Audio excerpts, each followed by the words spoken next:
जय हिंद. नमस्कार. मी संकेत कांटे तुम्हा सर्वांचं पुन्हा एकदा स्वागत करतो आपल्या यूट्यूब पेजवरती. तर आपले जे पॉलिटिचे सेशन्स चालू होते त्याच्यामध्ये हे असणार आहे आपलं 7वं लेक्चर.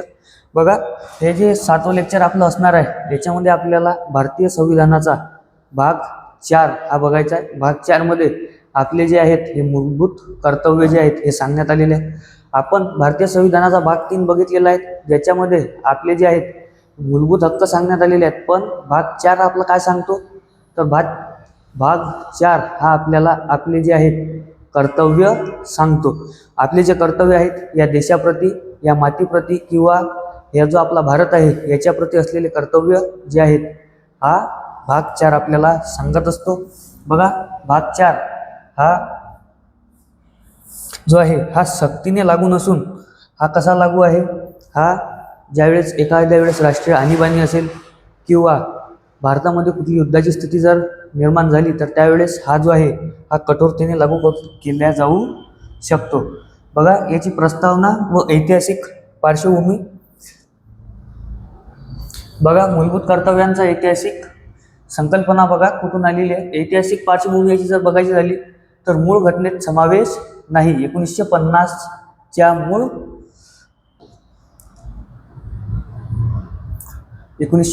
मूळ राज्यघटनेत केवळ मूलभूत अधिकार पार्ट 3 आणि मार्गदर्शक तत्वे पार्ट 4 होते. कर्तव्यांचा समावेश नव्हता. हे कर्तव्य जे आहेत हे नंतर जोडण्यात आले. बघा, सोव्हिएत युनियन म्हणजेच काय आहे, आताचा जो आपला रशिया आहे तोच जो पहिले काय होता USSR, नंतर काय झाला रशिया. या USSR कडून प्रेरित जगातील बहुतांश लोकशाही देशांमध्ये, उदाहरणार्थ अमेरिका, कॅनडा यांच्यामध्ये काय केलेलं आहे, कर्तव्यांचा स्पष्ट उल्लेख नाही. मात्र तत्कालीन सोव्हिएत संविधानातून ही संकल्पना घेतली गेली. बघा, आणीबाणीचा काळ बघा, ज्यावेळेस 1975 ते 77 मध्ये राष्ट्रीय आणीबाणीचा काळ होता, त्यावेळेस काय केलं, राष्ट्रीय आणीबाणीच्या काळात नागरिकांमध्ये कर्तव्याची आणि शिस्तीची भावना निर्माण करण्यासाठी याची गरज भासली. ज्यावेळेस आपल्या भारतामध्ये राष्ट्रीय आणीबाणी लागू झाली होती 75 ते 77, याच्यामध्ये आपल्याला बघायला मिळेल की या आणीबाणीमध्ये आपल्याला काय बघायला मिळालं, या आणीबाणीमध्ये आपल्या देशामध्ये पडलेला धान्याचा तुटवडा असेल किंवा आपल्या देशामध्ये या आणीबाणीनंतर लागू झालेलं जे धोरण असेल LPG, हे जे लागू करण्यामागेचा मुख्य उद्देश काय होता, तर या आणीबाणीच्या काळात आपल्याला कळालेलं होतं की आपल्या देशामध्ये काय झालेलं आहे, राष्ट्रीय एकतेची काय आहे कमी आहे. त्याच्यामुळे हे मूलभूत कर्तव्य लागू करण्याची गरज भासली. बघा, सरदार स्वर्णसिंग समितीच्या शिफारसी.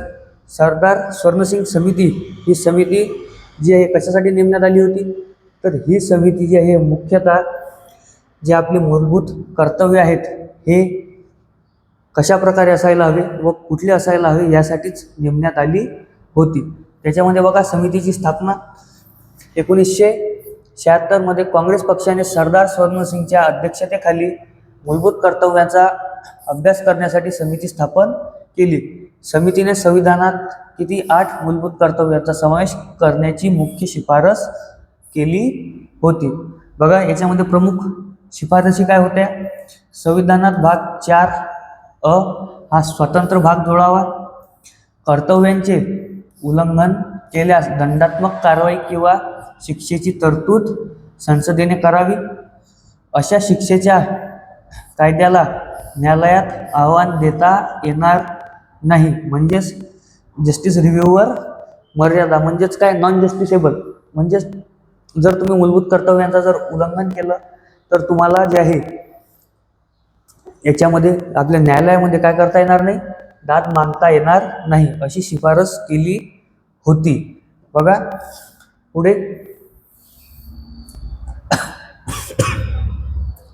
अविष्कृत शिफारसी. बघा, हे कधी झालेलं आहे, 42वी घटना दुरुस्ती. आता ही जी 42वी घटना दुरुस्ती आहे हे आतापर्यंत आपले जेवढेही सेशन्स झालेले आहेत त्याच्यामध्ये तुम्हाला आलेलीच आहे. ही 42वी घटना दुरुस्ती जे हे तुम्हाला लक्षात ठेवायची आहे. 42वी जी घटना दुरुस्ती आहे कधी झाली होती? 1976ला. हिलाच आपण काय म्हणतो? मिनी कॉन्स्टिट्यूशन म्हणत असतो. बघा, शिफारस काय होती? कर भरणे, ड्युटी टू पे टॅक्स, कर देणे हे मूलभूत कर्तव्य असावे, ही शिफारस स्वीकारली नाही. बघा, दंडाची तरतूद, कर्तव्य न पाळल्यास दंडात्मक कारवाई करण्याची शिफारस अमान्य केली. बघा, न्यायालयाच्या पुनरावलोकनासाठी बंदी. बघा, कर्तव्याशी संबंधित कायद्यांना न्यायालयीन पुनरावलोकनापासून संरक्षण देण्यास नकार. आता 42व्या घटना दुरुस्तीमध्ये काय काय समाविष्ट झालं? बघा, 10 मूलभूत कर्तव्य जोडण्यात आली. स्वर्णसिंग समितीच्या 8 शिफारशींसोबत अतिरिक्त 2 जोडून 10 कर्तव्य समाविष्ट करण्यात आली. बघा, कलम 51 क संविधानात भाग 4A अंतर्गत नवीन कलम 51 क समाविष्ट करण्यात आले. नॉन जस्टिसेबल स्वरूप, ही कर्तव्य थेट न्यायालयात अंमलबजावणी योग्य ठेवली गेली.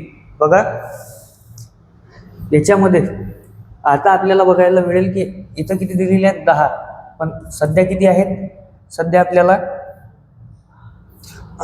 11 बघायला मिळतात. बघा, 73वी घटना दुरुस्ती कायदा कधीचा आहे? 2002चा. 2002ला काय करण्यात आलं? जे पहिले 10 आपले कर्तव्य होते त्याच्यामध्ये एक आणखी ॲड करण्यात आलं. जे 10 होते त्याचे 11 करण्यात आली. आधी 11 कधी आलं? 2002मध्ये. काय आलं? शिक्षणाचा अधिकार व पालकांचे कर्तव्य. बघा, कलम 51 क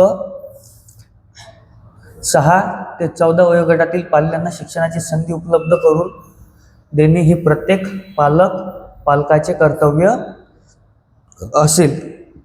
पण आता हे जस्टिसेबल आहे का? नाही आहे. पण याच्यासाठीच काय करण्यात आलं आपल्याला बघायला मिळेल? जे 6 ते 14 वयोगटातील मुलं आहेत यांना आपले जे मूलभूत हक्क आहेत त्याच्या अंतर्गत म्हणजेच कलम 21A अंतर्गत काय करण्यात आलेलं आहे? सक्तीचे शिक्षण जे आहे हे देण्यात आलेलं आहे. बघा, त्रिमितीय बदल. बघा, या दुरुस्तीने एकाच वेळी मूलभूत अधिकार कलम 21A, मार्गदर्शक तत्वे कलम 45 आणि मूलभूत कर्तव्ये जे आहेत यांमध्ये सुधारणा केली. पुढे बघा, मूलभूत कर्तव्यांची यादी. आता हे सर्व काय आहे? कलम 51 क मधीलच आहेत.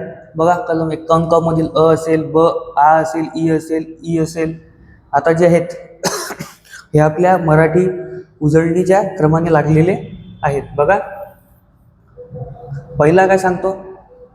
संविधानाचे पालन करणे आणि त्याचे आदर्श संस्था, राष्ट्रध्वज व राष्ट्रगीत यांचा आदर करणे. आता आपल्याला बघायला मिळेल की संविधानाचे काय करावे? पालन करावे. राष्ट्रध्वजाचा काय करावा? आदर करावा. राष्ट्रध्वज आता 15 ऑगस्ट येणार आहे, इकडे तिकडे फेकू नये. राष्ट्रगीत जर कुठं चालू असलं तर काय करावं?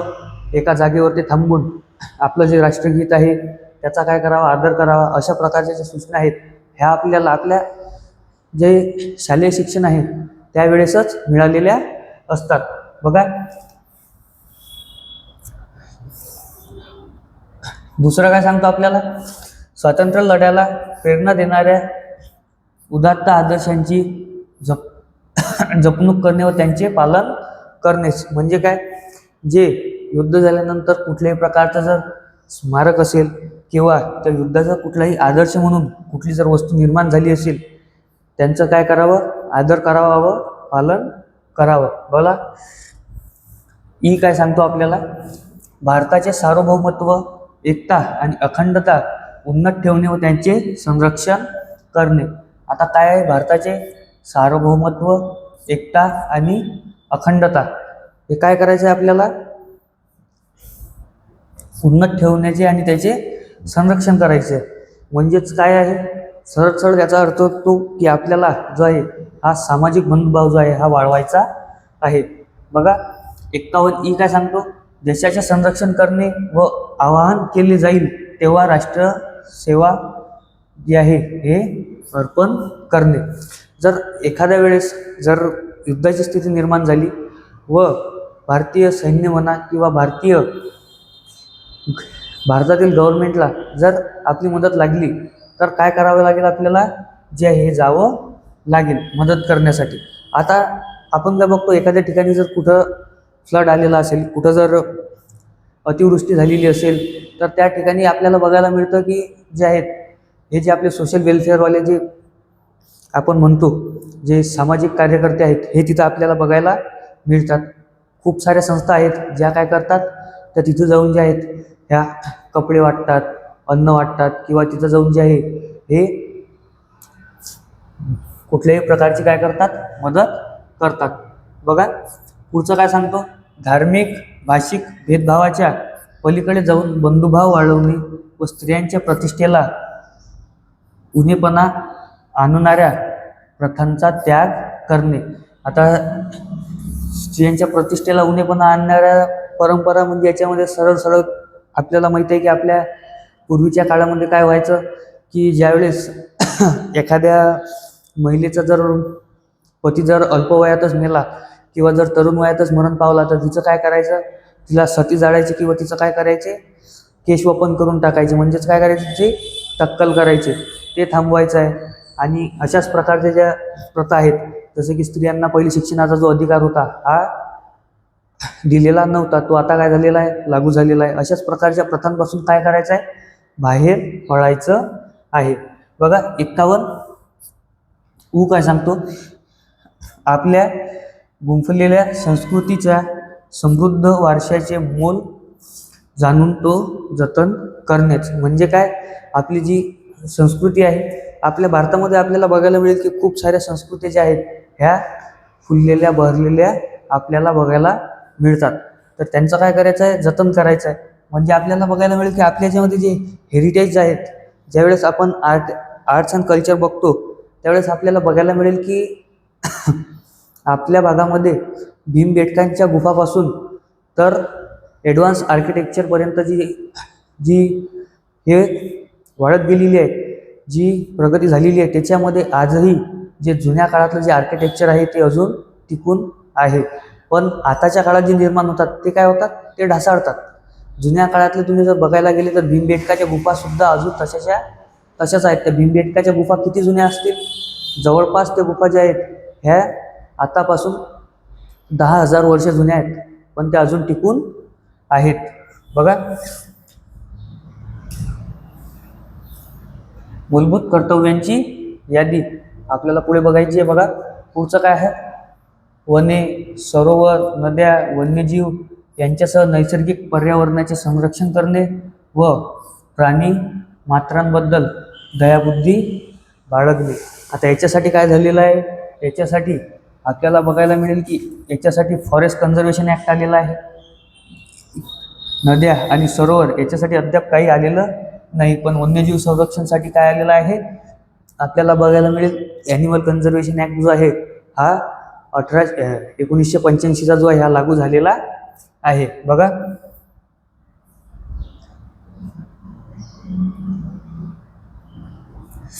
वैज्ञानिक दृष्टिकोन, मानवतावाद आणि शोधक व सुधारवादी वृत्ती विकसित करणे. आता आपल्या भारतामध्ये काय होतं, पूर्वीच्या काळात जे चातुर्वर्ण व्यवस्था असेल किंवा जे कर्मकांड असतील याच्यातून बाहेर निघून आपल्याला कशासाठी आवाहन करण्यात आले, वैज्ञानिक दृष्टिकोन बाळगावा, मानवतावाद आणि शोधक व सुधारणावादी वृत्ती जी आहे ही बाळगावी. बघा 51 बघा, सार्वजनिक मालमत्तेचे रक्षण करणे व हिंसाचाराचा त्याग करणे. आता याच्यामध्ये बघा, याच्यामध्ये सार्वजनिक मालमत्तेचे रक्षण करणे म्हणजेच जे गव्हर्नमेंट प्रॉपर्टी आहे याचे रक्षण करणे व हिंसाचाराचा त्याग करणे. म्हणजे जर आपल्याला बघायला मिळेल की आपल्या मागच्या काळामध्ये काय झालेलं आहे, कुठं जे आहेत हे हिंसक प्रोटेस्ट जे आहेत ते झालेले आहेत. कुठं बस जाळण्यात आल्या, कुठं रेल्वे जाळण्यात आल्या, कुठं जे आहे हे सरकारी इमारती जे आहेत ते जाळण्यात आल्या. आता ज्या सरकारी इमारती तुम्ही जाळता, सरकारी स्मारके जे जाळता, हे कोणाच्या पैशातून निर्माण झालेले आहेत? हे आपल्याच पैशातून निर्माण झालेले आहेत. हे का जे पॉलिटिशियन्स आहेत त्यांच्या घरचा पैसा थोडी नाही. जो तुम्ही आणि मी टॅक्स स्वरूपात पैसा भरतो त्याच्यातूनच ह्या वस्तू सर्व निर्माण होतात. आता याच्यामध्ये बघा, हिंसाचाराचा त्याग करणे. आता जे प्रोटेस्ट असतील किंवा तुमची कुठली मागणी असेल याच्यासाठी तुम्ही कुठला मार्ग जो आहे वापरायला पाहिजे? हा शांततेचा मार्ग वापरायला पाहिजे. बघा, 51 वैयक्तिक व सामूहिक उपक्रमांच्या सर्व क्षेत्रात उच्चतेची पातळी गाठण्याचा प्रयत्न करणे. म्हणजेच काय, याच्यामध्ये काय सांगण्यात आलेलं आहे? पर्सनल डेव्हलपमेंट आणि ग्रुप डेव्हलपमेंट. म्हणजेच सरळ आहे की जर बघा, हे जे दोन आहेत यांचा सरळ अर्थ असा आहे की जो आपला देश सध्या काय करत आहे, आपण आपल्या देशाला, जसं की अमेरिकेला आपण काय म्हणतो? डेव्हलप नेशन म्हणतो. जपानला काय म्हणतो? डेव्हलप नेशन म्हणतो. पण आपला देश काय आहे? डेव्हलपिंग आहे. म्हणजेच सध्या काय आहे? डेव्हलप होत आहे, विकसनशील देश आहे. त्याच्यामुळे हे दोन आपल्यासाठी जे आहे ते खूप महत्त्वाचे ठरतात. आणि एक्झाममध्ये या दोन याच्यावरती जे आहे हा वारंवार प्रश्न आलेले आपल्याला बघायला मिळतील. याच्यावरती 2020 मध्ये तो UPSC फ्रीमध्ये आणि 2018ला MPSC राज्यसेवेमध्ये याच्यावरती प्रश्न आलेला आहे. हे तुम्ही लक्षात ठेवा. पुढे बघा, 51 क 6 ते 14 वर्षाच्या बालकांसाठी शिक्षणाची संधी. आता हे आपण बघितलेलं आहे. कितवी घटना दुरुस्ती आहे ही? 86वी घटना दुरुस्ती. पुढे बघा, पुढे आपल्याला काय बघायचं आहे? मूलभूत कर्तव्यांची प्रमुख वैशिष्ट्ये. बघा, नैतिक व नागरी कर्तव्ये. काही कर्तव्य नैतिक आहेत, उदाहरणार्थ स्वातंत्र्य लढ्याचे आदर्श जपणे. तर काही नागरी कर्तव्य आहेत, जसे की उदाहरणार्थ राष्ट्रध्वजाचा आदर करणे. बघा, केवळ नागरिकांसाठी मूलभूत अधिकार परकींनाही उपलब्ध असू शकतात, परंतु मूलभूत कर्तव्याचे केवळ भारतीय नागरिकांसाठी लागू आहेत. बघा, न्यायप्रविष्ट नॉन जस्टिसेबल या कर्तव्यांच्या उल्लंघनाविरुद्ध थेट न्यायालयात दाद मागता येत नाही. संसद कायदे करून त्याची अंमलबजावणी करू शकते. आणि या गोष्टीची आता खरंच जी आहे ही गरज आपल्याला काही दिवसात पडणार आहे. हे तुम्ही लक्षात ठेवा.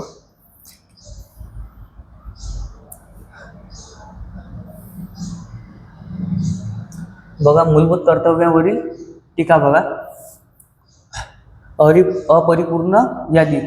मतदान करणे, कर भरणे, कुटुंब नियोजन यांसारख्या महत्त्वाच्या कर्तव्यांचा समावेश नाही. आता बघायचं झालं तर हे याच्यामध्ये जे सांगण्यात आलेलं आहे, मतदान करणे, कर भरणे, कुटुंब नियोजन, हे कशामध्ये येतं? हे आपल्याला बघायला मिळेल भाग जो आपला 4 आहे, जे आपण DPSP बघत असतो त्याच्यामध्ये येतं. मग याच्यामध्ये टाकायची गरज आहे का? नाही.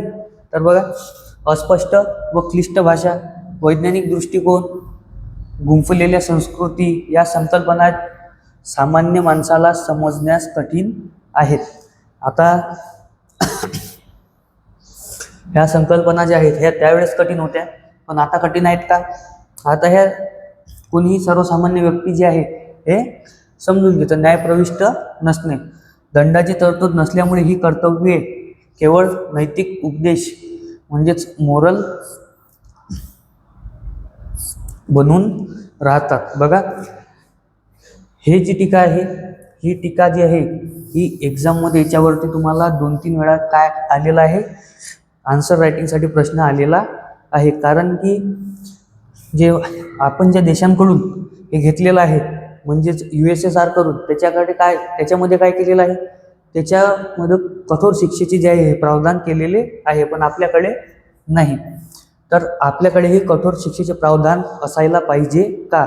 अशा प्रकारचा प्रश्न जो आहे हा UPSC मेन्सला जो आहे हा 2024ला येऊन गेलेला आहे. बघा, अनावश्यक जोड. बघा, नागरिकांनी ही कर्तव्ये राज्यघटना नसतानाही पाळली असती असा आलोचकांचा दावा आहे.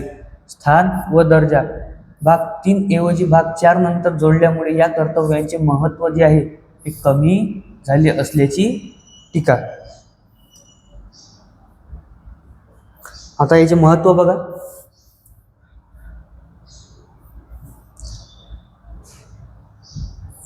सजगतेचा इशारा बघा. देशविरोधी किंवा असामाजिक कृत्ये, उदाहरणार्थ राष्ट्रध्वज जाळणे, सार्वजनिक मालमत्ता नष्ट करणाऱ्यांसाठी हा एक थेट इशारा आहे.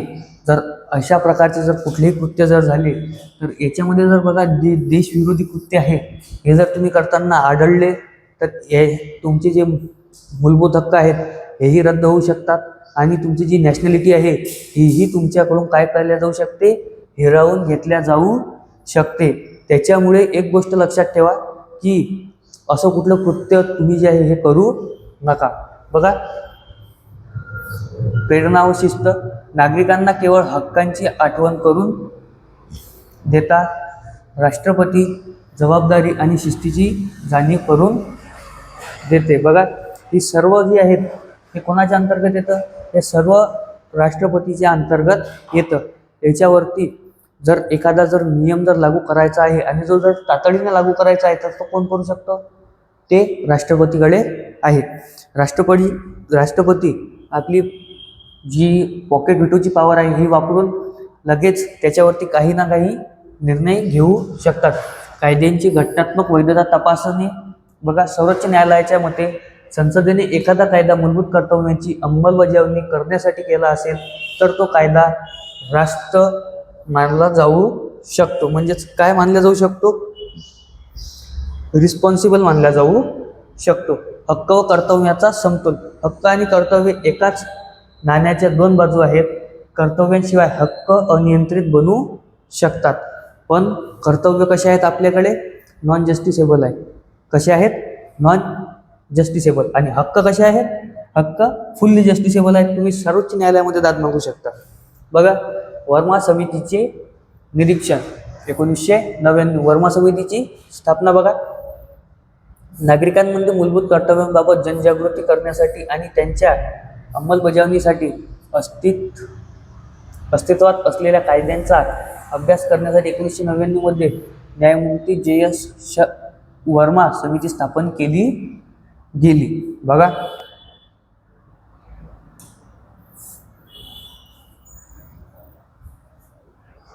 मूलभूत कर्तव्य आणि त्यांच्यावरती असलेले कायदे बघा. राष्ट्रीय मानहानी प्रतिबंधक कायदा 1971चा आहे. National honour act. राष्ट्रध्वज संविधानाचा आदर करणे जर तुम्ही केला नाही तर या ॲक्टनुसार तुम्हाला काय होऊ शकतं? शिक्षा होऊ शकते. नागरी हक्क संरक्षण कायदा म्हणजेच काय? जाती धर्मावर आधारित अस्पृश्यता व भेदभाव रोखणे. जर तुम्ही याच्यावरती जर कुठल्याही प्रकारचं जर कृत्य केलं तर नागरी हक्क संरक्षण कायदा 1955 अंतर्गत तुम्हाला शिक्षा, तुम्ही काय होता? शिक्षेस पात्र होता. लोकप्रतिनिधित्व कायदा बघा. धर्माच्या नावावर मते मागणाऱ्या लोकप्रतिनिधींना अपात्र ठरवणे. आता हा कायदा जो आहे हा खूप कामाचा आहे आपल्या. आपण कोण आहोत सध्या? आपण जे आहे एक मतदार आहोत. एक जागरूक मतदार बना आणि लोकप्रतिनिधित्व कायदा जो आहे याच्या अंतर्गत जर धर्माच्या नावावर जर कोणी जर मत मागत असेल तर त्याला मत देऊ नका. ही तुमची आणि माझी जबाबदारी आहे. आणि आपल्या देशामध्ये पॉलिटिक्स कसं झालेलं आहे? रिलिजियस बेस झालेला आहे. त्याच्यामुळे हा कायदा तुम्हाला माहीत असणं जे खूप गरजेचं आहे. बघा, वन्यजीव संरक्षण कायदा व वन्य संरक्षण कायदा मी तुम्हाला मगच सांगितलेलं होतं. बघा, 1972 आणि 1980 वन संवर्धन कायदा. याच्या अंतर्गत काय? तुम्ही जर जंगल तोड करू शकत नाही, जे आहेत प्राणी हत्या करू शकत नाही, जर तुम्ही करताना आढळले तर याच्या अंतर्गत तुम्हाला शिक्षा होते. भारतीय न्याय संहिता IPC व UAPC काय आहे? 1967. देशाची अखंडता धोक्यात आणणाऱ्या व देशद्रोही कृत्यांवर बंदी जे IPC आणि UAPA अंतर्गत घालण्यात येते. पुढे बघा, सर्वोच्च न्यायालयाचा दृष्टिकोन व निकाल. बघा, एम्स छात्र संघ केस. बघा, एम्स स्टुडंट युनियन केस 2001. सर्वोच्च न्यायालयाने स्पष्ट केले की मूलभूत कर्तव्ये जरी अन्यायप्रविष्ट असली तरी ती मूलभूत अधिकारा इतकीच महत्त्वाची आहेत. कर्तव्यांकडे दुर्लक्ष करता येत नाही. मोहनकुमार केस 2003. न्यायालयाच्या मते जर संसदेने मूलभूत कर्तव्ये अंमलात आणण्यासाठी कायदा केला तर कलम 14 आणि 19 अंतर्गत तो कायदा रास्त रिझनेबल रिस्ट्रिक्शन्स मानला जाईल. रंगनाथ मिश्रा केस बघा 2003. मूलभूत कर्तव्याच्या अंमलबजावणीसाठी वर्मा समितीच्या शिफारसी लागू करण्याचे निर्देश केंद्र सरकारला दिले गेले. ह्या ज्या केसेस आहेत ह्या तुम्ही नोट डाऊन करून ठेवत चला. काय होतं, ज्यावेळेस तुम्ही आन्सर रायटिंग करायला बसताना त्यावेळेस तुम्हाला हे केस जे आहेत ह्या खूप कामात पडतात. बघा पुढे बघा, हक्क मार्गदर्शक तत्त्वे व कर्तव्य यांच्यातील संबंध. बघा, भाग 3. मूलभूत आपले काय आहेत, अधिकार. नागरिकांचे वैयक्तिक स्वातंत्र्य आणि राज्याविरुद्ध मिळणारे संरक्षण. बघा, भाग 4 काय, मार्गदर्शक तत्त्वे. कल्याणकारी राज्याची निर्मितीसाठी राज्याला दिलेले आदेश. आणि भाग 4 काय सांगतो आपल्याला, राष्ट्राच्या प्रगतीसाठी नागरिकांची राष्ट्राप्रती असलेली जी आहे हे आपल्याला रिस्पॉन्सिबिलिटीज दाखवतात. पुढे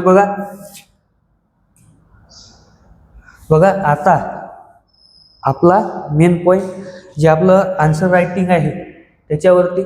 बघा, हे तुमचं एक क्विक रिव्हिजनसाठी स्लाइड आहे, हे तुम्ही नंतर वाचून घ्या.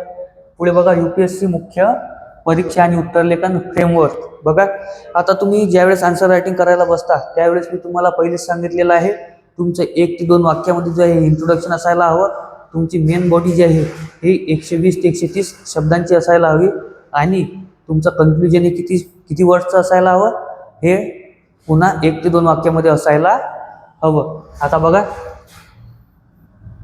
याच्यामध्ये सुद्धा तुम्हाला तोच फ्रेमवर्क वापरायचा आहे. फक्त एक गोष्ट लक्षात ठेवा, तुम्ही याच्यामध्ये काय करू शकता, याच्यामध्ये एक्झाम्पल द्यायच्या वेळेस तुम्ही जे आहे हे जे केसेस भारतामध्ये होऊन गेलेले आहेत, 2001चा जो रंगनाथ खटला असेल किंवा 2003चा MS खटला असेल, त्या खटल्यांबाबत तुम्ही काय करत जा, त्या आन्सर रायटिंगच्या वेळेस जे आहे हे लिहित जा. नाहीतर काय होतं, तुम्ही लिहिता खूप छान पण त्याच्यामध्ये एक्झाम्पल्स नसल्यामुळे तुम्हाला काय होतं, मार्क्स कमी पडतात. बघा, आता प्रश्न कसे विचारले जाऊ शकतात. प्रश्न बघा, मूलभूत अधिकार आणि मूलभूत कर्तव्ये एकमेकांना पूरक आहेत. कर्तव्यांशिवाय अधिकारांना अर्थ उरत नाही. चर्चा करा. आता हा प्रश्न किती मार्कासाठी आहे, 120 शब्द 15 गुण. आणि हा जो आहे हा कशामध्ये आलेला आहे, UPSC 2021 मध्ये आलेला आहे. UPSCच्या कुठं आलेला आहे, मेन्स मध्ये आलेला आहे. त्याच्यामुळे काय आहे, हे प्रश्न तुम्हाला काय करतात, तुमचा जो आहे प्रॅक्टिससाठी जे आहे महत्त्वाचे ठरतात. याच्यामध्ये तुमचा फ्रेमवर्क काय असणार आहे हे तुम्हाला लिहून दिलेलं आहे. तुमचं जे इंट्रो काय असणार आहे, तुमचा जो मेन बॉडी काय असायची असणार आहे हे सुद्धा आहे. आणि तुमचं कन्क्लुजन कशाचं असणार आहे हे सुद्धा तिथं दिलेलं आहे. त्याच्यावरती जे आहे तुम्ही आन्सर रायटिंग करत जा आणि आन्सर रायटिंग केल्यानंतर मला ते आन्सर जे आहे तुम्ही सेंड करत जा. पुढे बघा,